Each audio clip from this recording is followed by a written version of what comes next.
今天我要给大家推荐的这道家常菜呢，是家常菜王中王，南方都叫它番茄炒蛋，北方都叫它西红柿炒鸡蛋，北京人叫它西红柿炒鸡蛋。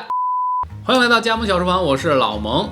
今天我们做这道番茄炒蛋有一点特殊，需要用到空气炸锅。至于为什么要用空气炸锅来做它，以及用空气炸锅做它有什么好处呢？我们先操作起来，一会儿跟大家聊。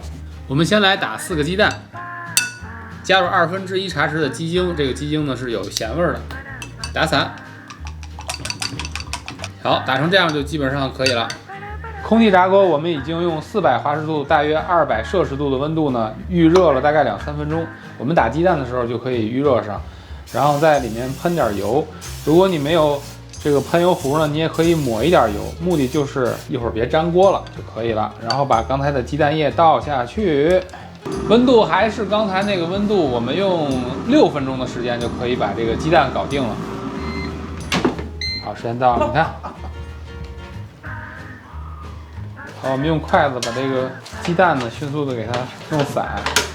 我们只用了那么一点油，我们实际操作的时间也就是1分钟左右，它就能呈现出这样的一个效果。如果我用炒锅来炒呢，第一油放的更多，第二呢我得一直在火边上去盯着这个鸡蛋，要不停的在那儿操作。所以说总体来说，我认为它是又省力又省油又健康。好，大家看外面这个焦焦的感觉，里边呢其实是还挺嫩的一个感觉。反正我用家里边的普通炉灶呢是做不出这种效果的，何况还用了这么少的油。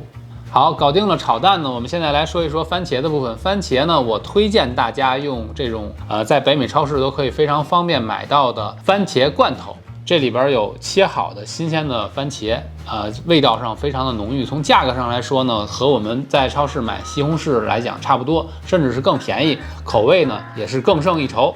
至于方便程度呢，就不用多说了吧。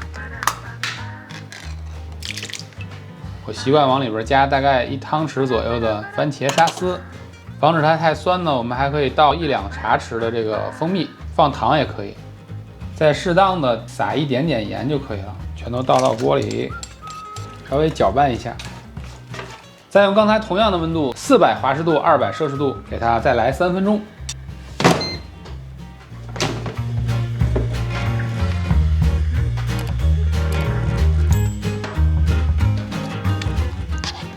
特别适合学生。